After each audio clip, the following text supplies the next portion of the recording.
Do you think you have more opportunities here in Cambodia compared to America? No. America is still the land of opportunities. America is still the land of where you can make your dreams come true, okay? Like I love both countries, and I couldn't just settle here and not ever go back to America, and I could never just stay in America and not. I need the best of both worlds, okay? Because like I said, there's no perfect paradise. In Khmer though, I feel like the lack of resource and opportunity is there, and this is the real case in Khmer. If you're not born into a wealthy family, you can work as hard as you want, but the chance of you becoming a CEO for that company, it's 0 to none, right? It gets passes down to generation. We like to keep the wealth in the family versus back in America, there are a lot self-startup, right? Self-starter. Elon Musk. There's no like hand-me-down. There's Jeff Bezos. Like, and because there's opportunity there. So that's the difference. And that's why I'm like, I feel for our people here because the opportunities are not the same. It's not a fair game. Living in US, coming back to Cambodia after 20 years, if I'm not mistaken. Yeah. Do you feel like you have more opportunities here than Cambodians, than the locals and yourself? Do I have more opportunities here compared to Cambodian? I don't know. I don't know the answer to that question because number one, I never went to college.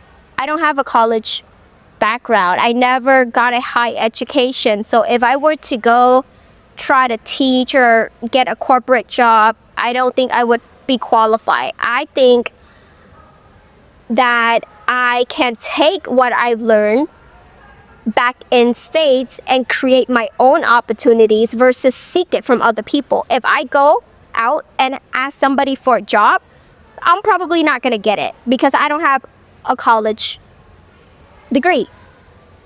But do I believe that I have knowledge and experience that I can bring it here and help them see it from my point of view and help them improve?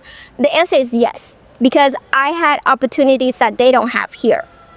Does that make sense? I don't know if I answered that question because, and I understand what you're saying with that because I see in other interviews where the locals feel like the Americans come here and they have more opportunities easier because we're Americans.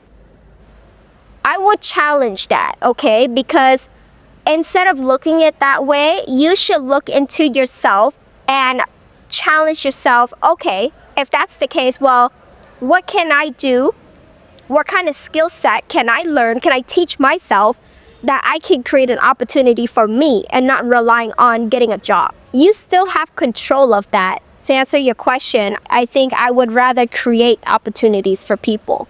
And I have that leverage just because I'm from America and I have resources that our locals here probably don't have. What message do you have for Cambodians? For Cambodians? Yeah. Just being here in 6 months and the people that I've spoken to, a lot of us have like a fixed mindset instead of a growth mindset. And what I mean by that is sometimes they would come up to me and ask me for certain ideas. And I said, okay, well, let's try this business type of like marketing, whatever it is. Like, oh no, nani, I'm going to speak Khmer because this is exactly what they say to me. They're like, no, na Khmer ka thua chang e, like, it means like people in Khmer, they don't do it this way. It's not going to work. And I really challenge that, especially if you're trying to start your own business, is that every new idea that is booming, it has to be, it comes from somewhere else, right? Like you have to get out of that comfort zone. And I think in Khmer, we like to conform. We like to fit in. We don't want to stand out. But then what happened, it's just like, so like in Tetris game, it's like when you fit in, you disappear. That's like life. Don't try to fit in so much. Don't seek all the approval. Go after what you want.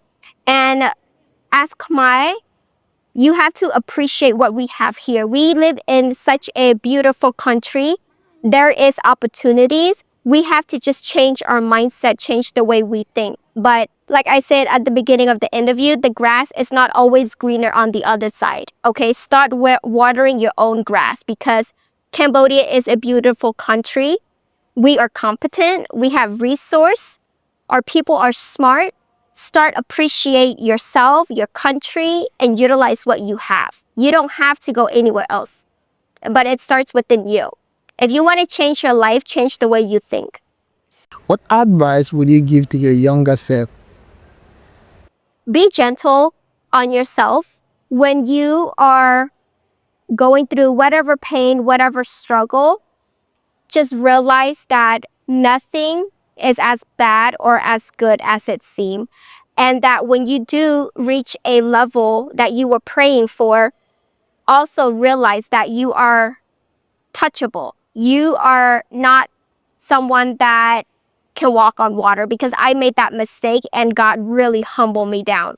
So that being said, is nothing as good as it seems and nothing as bad as it seems. When you're in the trenches, it could get better. And when you're at the top, just know that you're one decision away from falling back down. So humble yourself when you get up there. And like you said earlier, it's like, I don't want to feel like I've arrived. And that is great advice, because the moment you feel like you arrive and you are untouchable, God will humble you. And you're going to have to learn a whole new lesson about that. How often do you compare yourself to others, and how do you get out of it? Like, how do you distract your focus on it?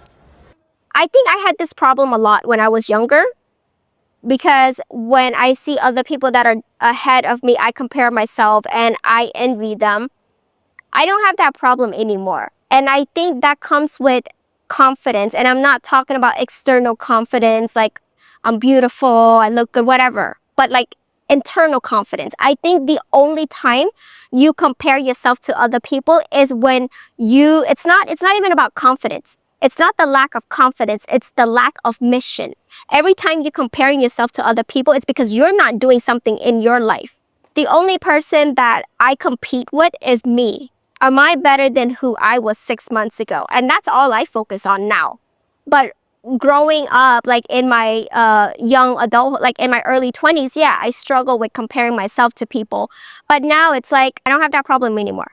And I think if you constantly compare yourself to other people, you are robbing yourself from that joy, right? At the end of the day, you have control of everything you do. If you make it, it's because of the actions you take, not because of anyone else. So you gotta like start looking at yourself and validate yourself. I always tell myself this: if I'm 1% better than I was yesterday, then in a year, I'm 365% better. Can you imagine? That's a lot of growth. What is life to you? What is life to me? Yeah. My definition of life is for you to be able to grow and evolve, learn, unlearn, fail. I believe life has different seasons, just like the history of the entire world. The nations has its own history. Us individual, we have our different seasons. There's a season for you to work hard, enjoy your work, to rest, to grow, to learn. And if you don't go through any of this, I don't believe that you are alive. You might be living, but you're not feeling alive. So I think, to me, that's the definition of life. Are you happy now?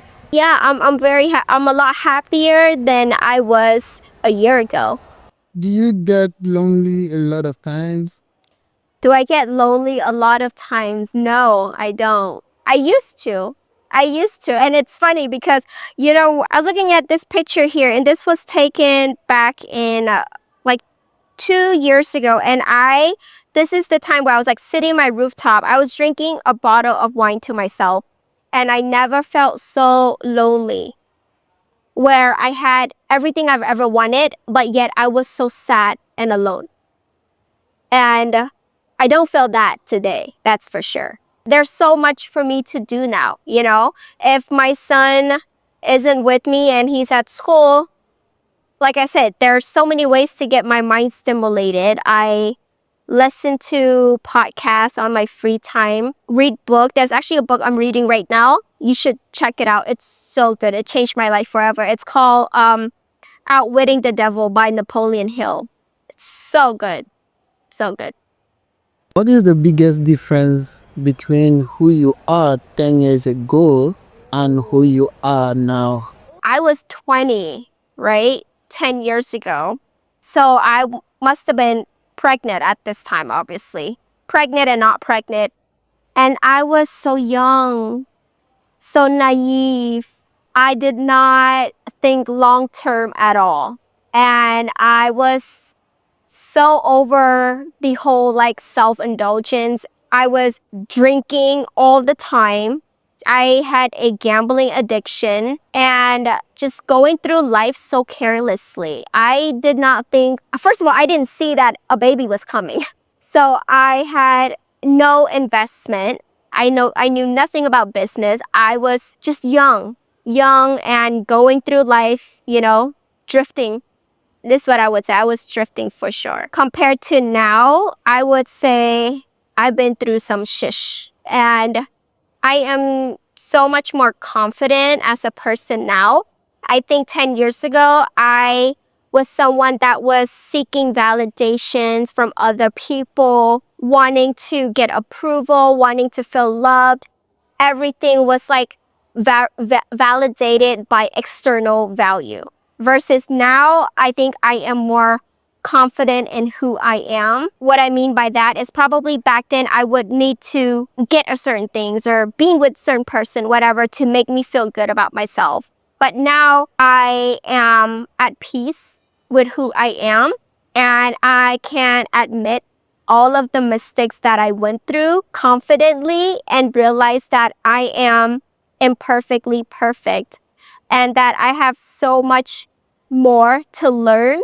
Like, God is not done with me, and just the ability to recognize that and not beat myself up for the mistakes that I went through and realize that it's all a part of God's plan. And now, in hindsight, I realize all the pain that I went through, there's a huge purpose that God had placed, and I didn't see it at the time. But looking back 10 years now, I'm like, wow, everything was meant to happen the way that it did. I would not change a thing that happened in my life.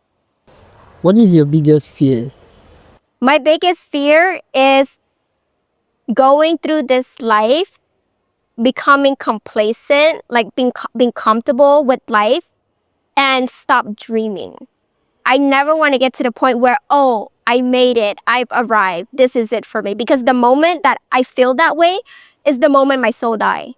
And like, that's my biggest fear. Is not living with a purpose. Is not living my life with a meaning. And I'm just drifting along. Because a person that drifts in life, that has no purpose, that person is already dead. Your soul is perished. And I never want to get there. What is your biggest regret?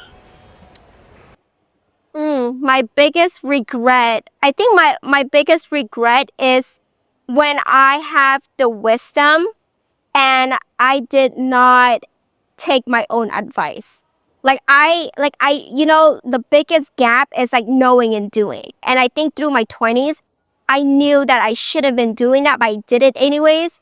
I wish that I would have snapped out of it sooner, because it doesn't take you years and years to change your life around. Like, I just thought about, I'm like, wow, if I could have just committed 1 or 2 years in my early 20s, I would have been a lot further ahead. But I don't like ponder on that so often. But that's my only regret. It's like not taking enough action sooner. But I don't have any other regret. Do you have any habits now that you are trying to stop? And what is it? Procrastination. I still procrastinate, and that has always been one of my biggest habits I'm trying to break. I overcome smoking vape, right? I was addicted to that. I stopped. I was addicted to just drinking nonstop, not knowing when to stop. I overcame that. But procrastination, oof, Because some days you don't wake up feeling like you can take the day on, right? I'm like, okay, I can do it tomorrow. I can do it tomorrow. And that kills my self-confidence when I procrastinate. That is something I'm still trying to break out of. Procrastination.